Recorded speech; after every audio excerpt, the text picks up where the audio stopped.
Hello and welcome to another episode of the ACC Insider Podcast here on the field of 68. My name is Rob Dauster. I have Jeff Goodman here with me. We're going to be joined in just a little bit by none other than Jeff Capel, head coach of one of the most surprising and fun teams in college basketball this season. It is Jeff Capel. Goodman was able to sit down with him. It's a little bit surprising and enlightening interview, and one where I think a lot of people are going to learn some things about Jeff Capel that maybe they didn't know before, Jeff. Yeah. Yeah, no doubt. No doubt. We'll talk about obviously some of the trials and tribulations of the job and how they affect coaches, not just physically, but mentally. And Jeff Capel does a great job at Pittsburgh and getting that program back, and really went into some of the behind the scenes stuff of what he's gone through, which is cool for me to see how much better he's gotten over the last couple of years. Yeah. So we'll get into more of that. Like, you guys can hear the interview here in a second, but I do think it is important to note Pitt has been one of the more pleasant surprises that we've seen in college basketball this season to date because of what they've been defensively, because of the growth of Jalen Lowe and Ishmael Leggett. And I specifically remember Randolph Childress when we were at ACC Media Day. It was like, Pitt's the team, guys. Like, you got to keep an eye on this Pitt team. And I kind of, losing Bub Carrington, I was a little bit skeptical, but that We looks like all that was, were. yeah. We all were, and rightfully so. I Yeah. mean, come on. You're losing a first round pick, a guy that, again, like I didn't know. I didn't know. And the thing with Jeff is he's pretty transparent, and we've been really good, but we're one Zach Austin 3 away from people not kissing our ass Mhm. and us not getting much credit. Like, he understands how slim the margin is here. And that shot was huge for them because that's a big time resume win at the end of the day that, pushes Pitt up to, look at them. They're number 5 in the net. Right now you got Duke at 4, and we should talk a little bit about this before we get going, Rob, because the net rankings did come out today, and you've got five ACC teams in the top 30. Duke at 4, Pitt at 5, Clemson 18, North Carolina 26, and Louisville 30. And now your Cardinals, I'm going to call them your Cardinals all year, Mhm. because since the Bahamas, they are your Cardinals. They just suffered a significant injury with Pryor being out for the year. Now they're down to like 7 guys for the most part because Corin Johnson, don't know his status with his shoulder. Traore's out for a while still with the broken hand, right? Hand, I think it's a forearm. forearm. Okay. Yeah. So they're thin, which isn't what Pat Kelsey's been accustomed to, right? What does Pat Kelsey do better than everybody? He plays everybody, 10 guys, between 15 and 25 minutes. Well, now he's going to lean heavily on these guys, and it's going to be interesting to see going forward because they've got a tough schedule, starting with Ole Miss. Then I think they get Duke, and then in a couple weeks they get the big battle with Louisville and Kentucky and Mark Pope and Pat Kelsey, and that's going to be awesome. Yeah, it's a brutal, brutal blow losing Case and Pryor. And I said this on another show this morning already, Jeff, but it's not just the fact that, you got this kid for this program that they were relying on and he gets hurt. Like, Case and Pryor is the story that you love to see in college basketball. Goes to Boise State, plays there for 2 years, can't get off the bench. The Boise staff saw the talent in him. He wasn't doing the things he needed to do to be able to get onto the floor.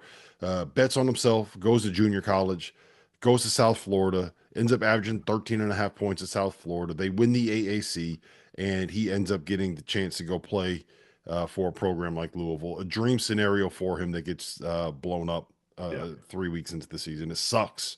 I hate to see it. Injuries are awful, but it's something that you have to deal with. You mentioned that Louisville's going to be getting Ole Miss in the SEC ACC challenge, and I do think it's important that we talk about this a little bit because you know the top 5 in the ACC is a very clear top 5 in my opinion, and I think all 5 of those teams are in a place where, like, they're dancing. You know what I mean? Like, that they, as long as they don't do something stupid the rest of the year, they're Yeah. dancing. It's going to be about if you want to get to like 7 or 8 bids, maybe 9 bids, because there are some teams that are in a position to be able to make a run here, you need to have a really, really, really big 2 days here coming up on December 3rd and Yeah, you December do. 4th. Yeah, you do. Um, Clemson gets Kentucky at home. That is a huge chance for Clemson to be able to land a big resume win. Florida State, who is 7-1, goes on the road to play an LSU team that is beatable. Georgia Tech gets a shot at an 8-0 Oklahoma team on the road. Louisville gets Ole Miss at home, like you mentioned. Miami gets a chance to kind of right the ship against a team that is currently still in the top 25 in Arkansas. Syracuse gets a shot at Tennessee. Wake Forest at Texas A&M. Like these are games that you got to at least make some noise in, right? Yeah. The big day is going to be Wednesday. Auburn at Duke. Duke has a chance to knock off the team that I think is going to be. We're recording this before the AP poll is out, but I think that they're going to either be number 1 or number 2 in college basketball when things Yep. all kind of shake out. NC Yep. State gets top 25 Texas at home. North Carolina gets Alabama at home. Like those are 3 games right there that they Yep. can win, and 3 resume games to be able to kind of change what the perception is for some of these teams. Pitt at Mississippi State. That's another chance to be able to get like a top. That'll be a quad 1 win if they find a way to be able to get it. Virginia at Florida, Vanderbilt at Virginia Tech. A lot of really, really big opportunities for No, teams. you're right. Listen, you can't even overstate how big these 2 days are going to be, because then you've got league play starting up over the Mhm. weekend. So like this is your last hurrah in a sense, because finals generally in mid-December. Yeah, there's some good games. Again, Louisville, Kentucky will be one we'll watch, but a lot of it is going to be finals week, and there's not going to be a ton of big boy games. So this is your opportunity. It's huge if you want to get in position. Right now it's SEC and Big 12 and Big 10. They've got, I think, of the top 50 teams in the net, I think they've got 29 of them right Mhm. now. So, you got to get that number up if you're the ACC to get, instead of right now 5 that would be locks, I think, in the NCAA tournament. Can you get that up, to 6 after this week? And those 6 are all resume wins so that you can grab maybe a 7th or 8th through league play.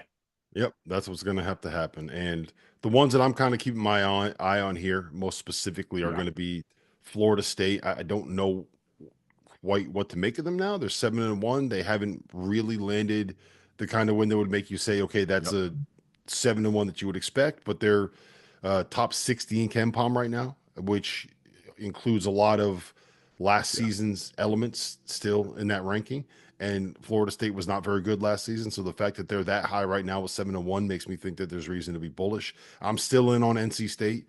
I think they have a chance to be really good. I know Stanford just took a loss the other night, but like Jalen Blakes and Maxime Reynaud are really, really good. So the other Here's the one is biggest game for me, Rob. Here's the biggest game for me is Wake at A&M. I was just about to say that. I was That's literally the just, one, yep. because it's a road win that could kind of change the whole And it's narrative right now. winnable.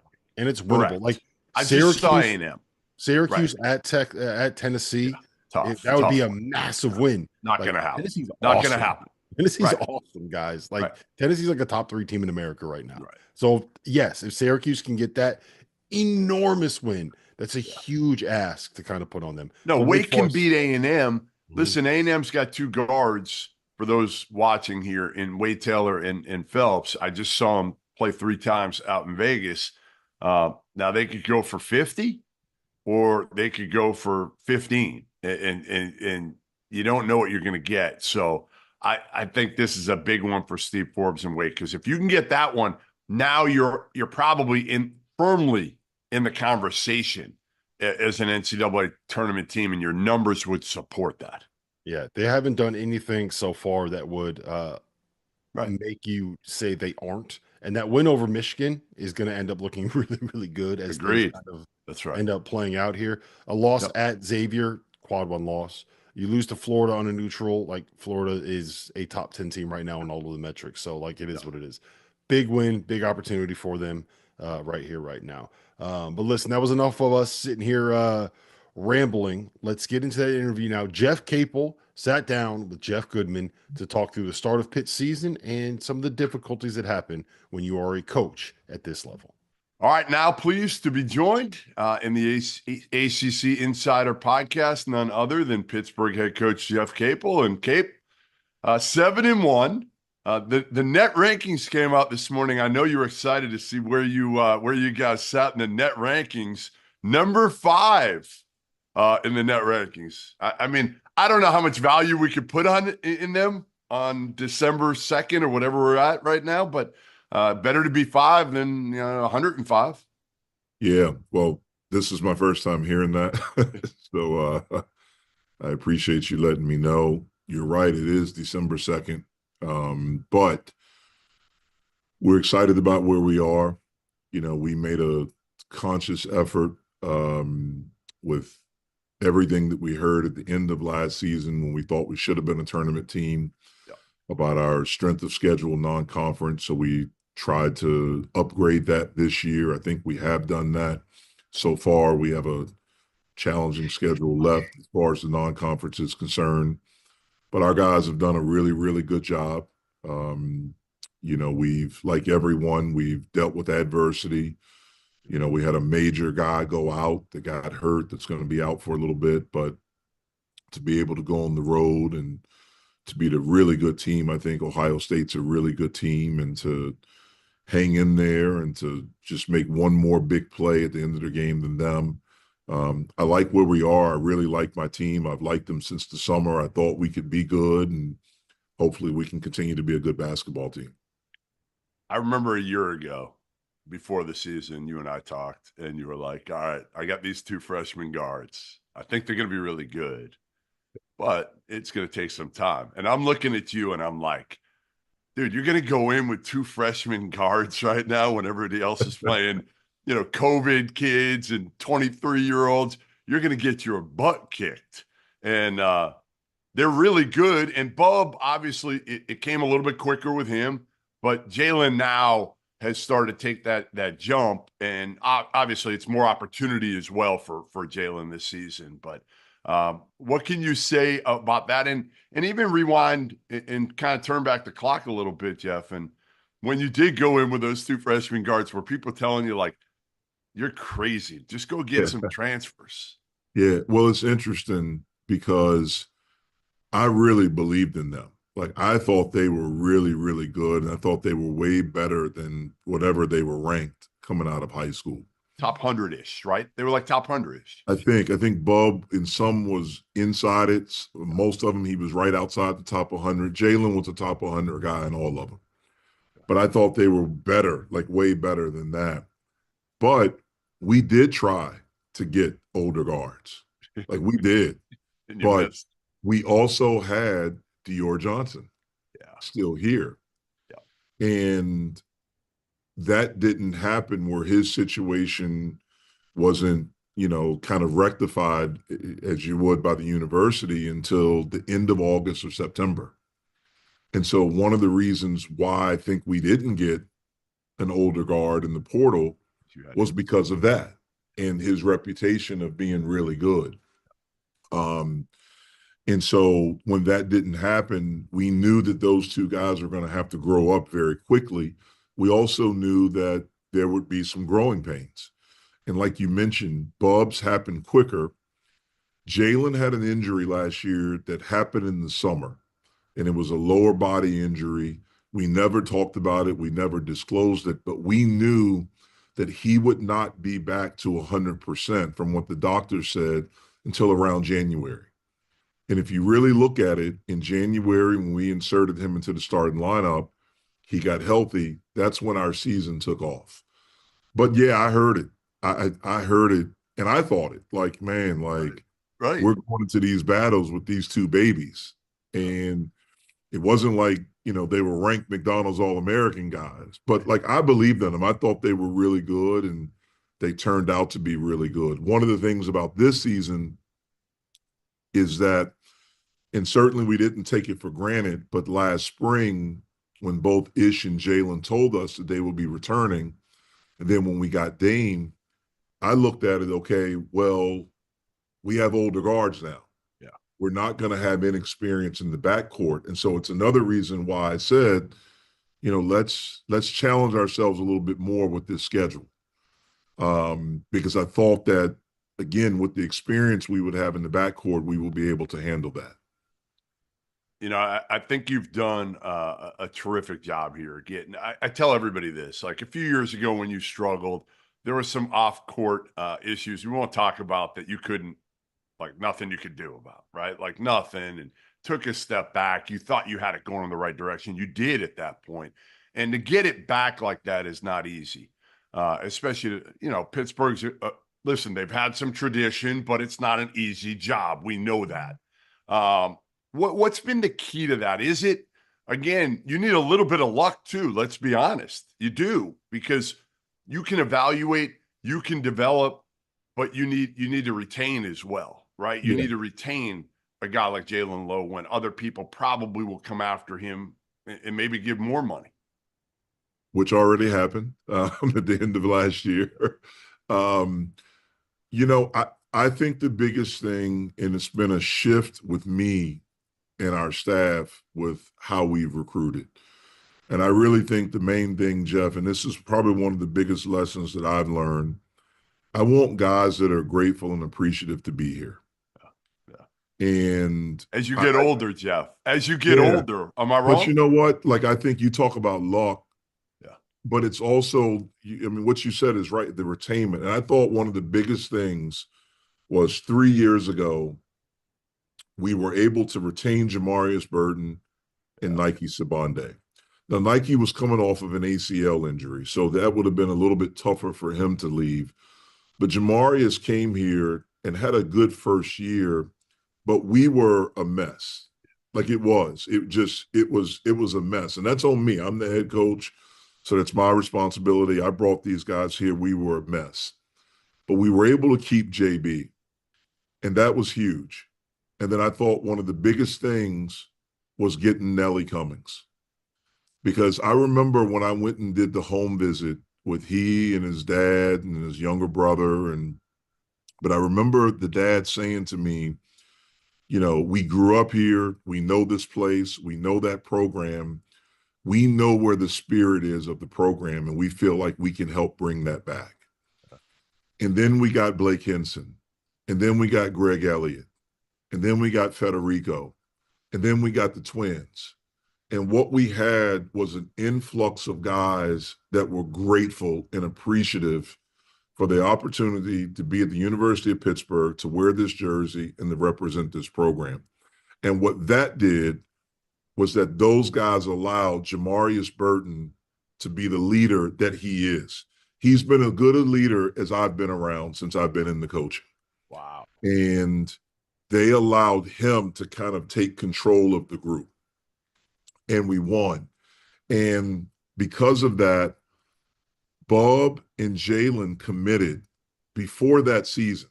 So if you really think about that, Jeff, there were so many, am I going to be the coach? Yeah. I was in the proverbial hot seat or whatever. I understood all of that. There were a lot of people in Pittsburgh that were not happy with me. And if we're being completely honest, I kept my job because I had a great buyout. It's what I love about you, man. Seriously, there is no BS with you. Zero. Yeah, and so, before that season started, before we played a game, Jalen and Bob committed. Now, it helped that I had an unbelievable long-standing relationship with both of their fathers. Yeah. It helped that really no other high major program was recruiting either one of those guys. And we had built a pretty good relationship. But then because of those guys, the Jamariuses, the Nike, Nelly, Greg, Blake Henson, all of those guys, then it led to us getting Dame. It led to us getting Brandon Cummings. It led to us getting Cam Corrin. And that culture that we tried to build when we first got here, I knock on wood right here, I think it's alive and well right now. And it's the reason why we were able to hang in and beat Ohio State. I thought that was a culture win for us. Oh, man, I was watching that from the MGM, Park MGM. Must be nice. in Vegas. Well, yeah, it was nice. The blackjack table is not quite so nice. But I was watching that and I was like, listen, that was a huge win. I mean, any road win, against a power school is big, but that one was really big in how you hung around and how you won that game against a really talented, against an older, experienced backcourt. Yeah. I mean, listen, I love what you've done with the schedule. I wish most people would do it.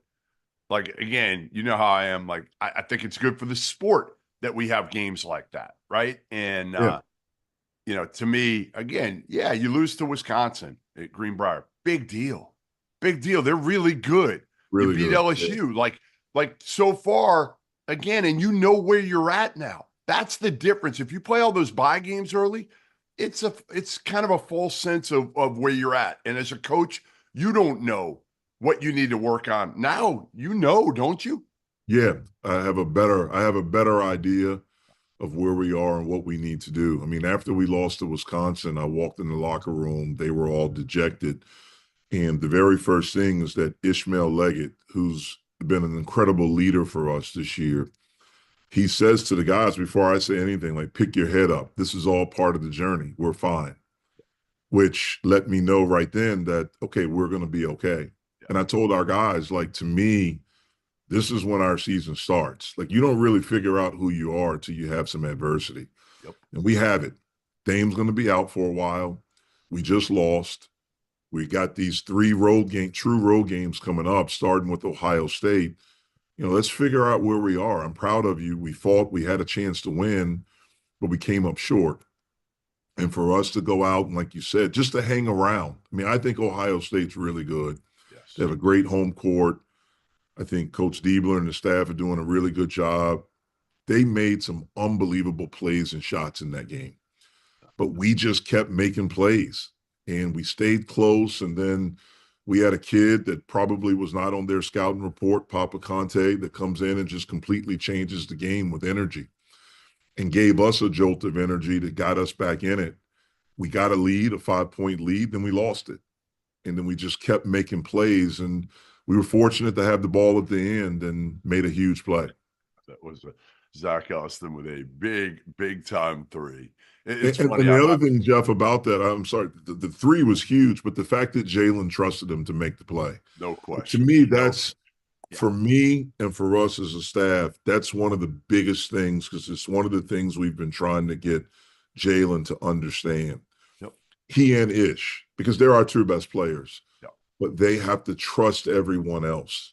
And if they do that, it makes everything easier for them. And the fact in that moment, and I don't know if it's because they had two guys on him, he felt like he couldn't get anywhere, but he made the pass, and Zach made a big-time shot. Yeah, and he'll be more likely to make that pass again, whether it's Zach or somebody else. It's a matter of, obviously, if your teammates make the play, it's a whole lot easier to trust them than going forward.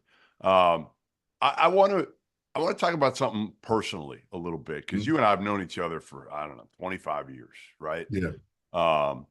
I saw you a couple years ago. I think it was a couple years ago. Might have been more than that now, 3 years ago. And I remember saying to you, I saw you on the AU circuit, and you did not look great. You did not. And I was worried about you. And I think I even asked you that. I'm like, you okay? Like, no, I've been dealing with some stuff here, health-wise. You're much better now. I remember seeing you in Rock Hill this past year and saying to you, you look great now. Like, you, ACC, media day, you look great. You look like a different person. What did you go through then, and how are you able to deal with it?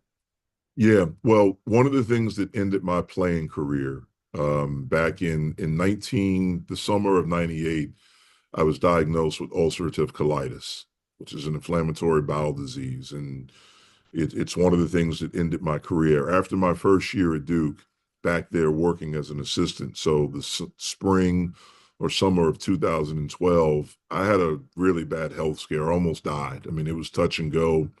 They had to revive me, from what I've been told. I don't remember a lot of this stuff. My wife obviously was there. And then the ulcerative colitis, I guess, graduated or became Crohn's disease. And so it went to that. And as you know, and anyone that does this, these jobs are stressful. And when I took this job 7 years ago now, I knew it was going to be tough. I knew where the program was. You don't understand it. You don't know it until you're there. And then the first 4 years were really difficult. At the end of year 2, there's a global pandemic. You mentioned some of the off the court stuff. And for me, Jeff, if we're being completely honest, I didn't like how things ended for me at Oklahoma. And I didn't want that to be kind of like my last thing as a head coach. Like I got fired, which was one of my biggest fears when I got the job at VCU at 27.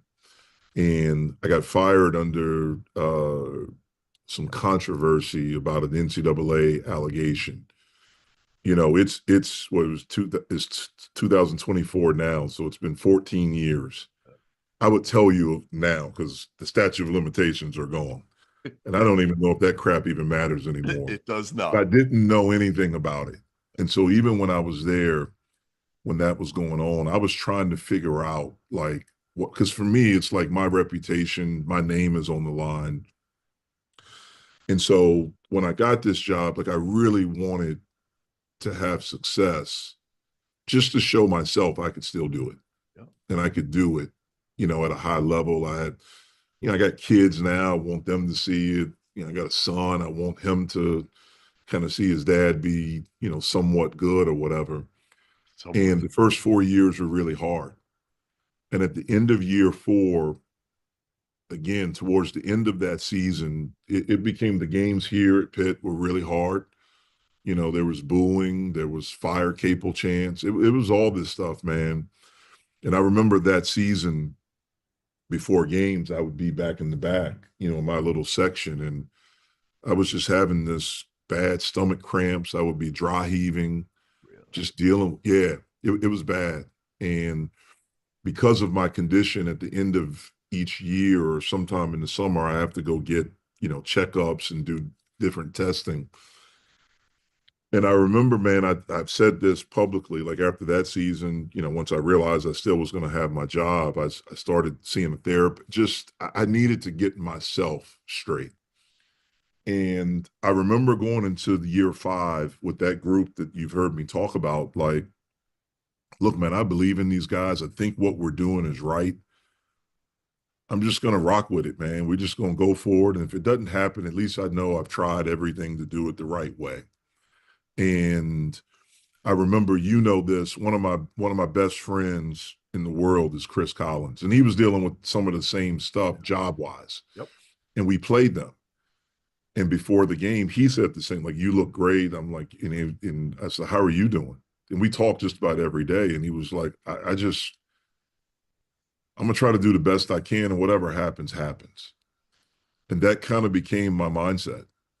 And it's really the mindset I've taken since then. I know we prepare. I don't cheat the game. I don't cheat our program. I don't cheat our guys. I'm done, Jeff, with worried about what other people think. Yeah. I made a conscious effort at the beginning of year 5. And I remember people got mad at me. Maybe you did. Like, I'm not going to do any media stuff that I don't have to do. Because I want to focus on my team.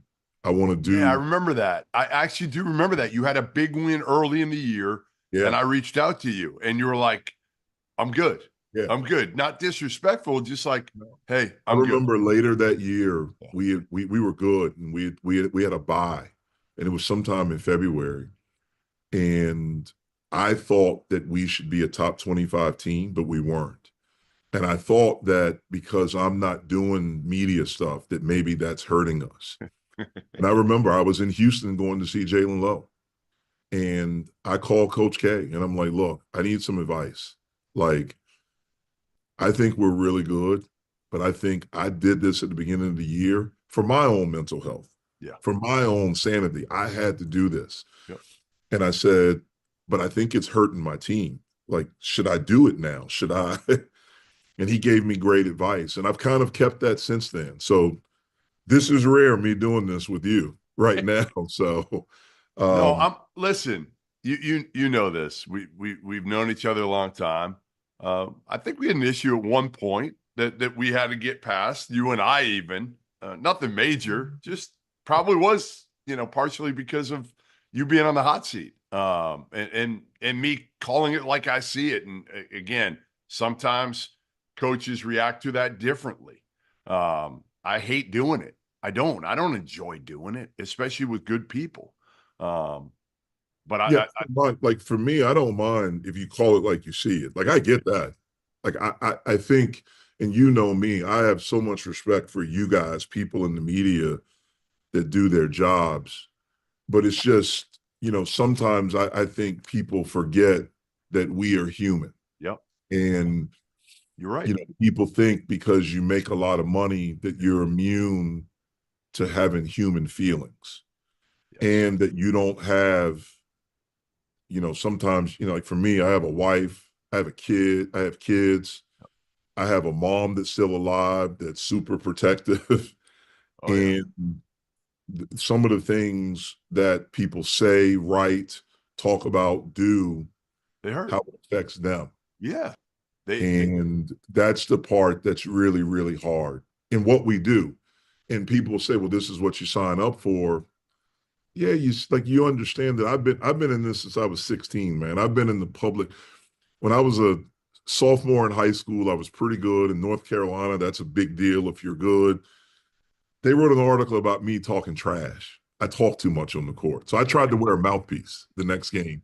Really? I was like, man, F that. Like, I'm not, you know what I mean? And so, like, I get it, but you still are human. Yeah. Yeah. And so I understand people have to do what they have to do, but when there's shots taken, when there are things like in year 4, we sucked. There was an article written about the state of Pitt, and I remember when Pliz came to me about it, like, why? Why are like we stink? Like, why are they doing that? It was like, well, the person that wrote the article, well, they talked to some donors, and I'm like, wait a minute, like, what are we doing here? Yeah. But again, I'm not the 27-year-old dude anymore. I understand all this stuff now. And so for me, I've gotten to the point where, like, I don't really care what you think. I don't care what people think. Like, I live it. I know it. I know what we're doing as a staff. I know what we're doing as a program. I want it to work. Right now, fortunately, it's working for us. Yeah. I told our guys when we got back from Ohio State, I said, listen, because we bust there, we bust back. I said to them, like, look, you should be really proud. I'm proud of you. I've had a chance to watch the game. I'm pretty sure all of you guys have gotten a bunch of text messages, and you know what? You deserve it. You should. But I want you to understand something. If Zach misses that shot, it's different. Right. True. And so you can't take this and this. It's always somewhere right in here. And it can change quick, kid. It could change quickly. No question. We've seen this happen plenty over the years, right? No question. Don't celebrate, kind of keep doing what you're doing. What is, first of all, let me go back to how happy I am that you're in a good mental place and physical place. Because like I said, it's noticeable.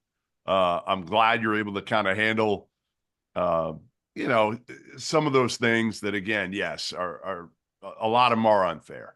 But, again, you're in the public eye. You may not sign up for it in a sense, but it comes with the job, right? It comes with a job because Pitt basketball, there's a certain level of expectation that has been created by Pitt basketball. And that's good in a way. That's what you want. It's really good. There's a passion that's here and all those things. And what I'm saying is that some of the things that were said and written, I don't know everything. Yeah. They were deserved. Right. Like, I get it. Like, we were not good, and the off the court stuff and the product that we were putting on. But it still hurts. But it still hurts. I'm responsible for it. Like, I get that. So some of it, if it's fair, I don't mind it. I really don't. But when it goes into the personal stuff and dives into that, that's the part that I have a problem with. Yep. Don't blame me. A problem with. I don't blame you at all. I think Yeah. that's fair. If it's just factual information, Yep. it is what it is, right? Like, It you is can't what it change is. that. All right, let's move forward and close this with, you got a couple tough games coming up, right? I Yeah. mean, obviously at Mississippi State, they're coming off a loss. Then you go to Blacksburg and play. Listen, Mike Young teams, no matter what their record is, it doesn't matter. We know Mike Young can coach his ass off. What is your biggest message to this team? Is it stick to what's kind of got you here? Keep doing what are those things? I guess what's the biggest concern you have right now, maybe even on the court, Jeff, that you're looking at the tape and you're like, we still need to fix this or be better in order to be able to sustain this winning? Yeah. Well, to me, this week and this next game is the ultimate next play game. Like, we've got to move on. We can't have a hangover from what just happened and the aftermath of what just happened, of all the kissing our butts that's happened. Because we're playing against a really good team. The two areas where we have to continue to get better is we have to be better defensively, consistently across the board, and then we have to rebound the basketball, defensive rebounding. And that finishes our defense where we go get the basketball. We still aren't as strong as I think we need to be in those two areas. And then the third thing I would add to that is that, Jeff, we haven't shot the ball well. Like, I think we're capable of shooting from three this year. And hopefully we can get to a point where we can start making some shots on a consistent basis. Dunn, last thing, that Damian Dunn update, like, what is there a hope for when you will get him back? Obviously, he had the thumb surgery. What are we talking now? Timeline? Yeah, I mean, the initial thing was 6 weeks. It will not be less than that. I know that. Obviously after the 6 weeks, he would be reevaluated again. It's his shooting hand, so you're not going to not shoot a basketball or dribble a basketball for 6 weeks and then come right back and play. So there's going to be some ramp up time that it takes from that. I think the ankle it was just a sprained ankle, so I think he's okay with that, or he will be. But the thumb, that's the thing that's the biggest concern. So it's at least 6 weeks from the initial injury. I think we're a week into it now, a little bit over a week. I think yesterday was a week. And so we won't have him for a little bit, but it'll be an opportunity for other guys to step up. All right, listen, appreciate you taking some time before you leave for beautiful Stark Vegas. Yeah. Enjoy yourself down there, and hopefully we'll talk soon. All right, man. Appreciate it.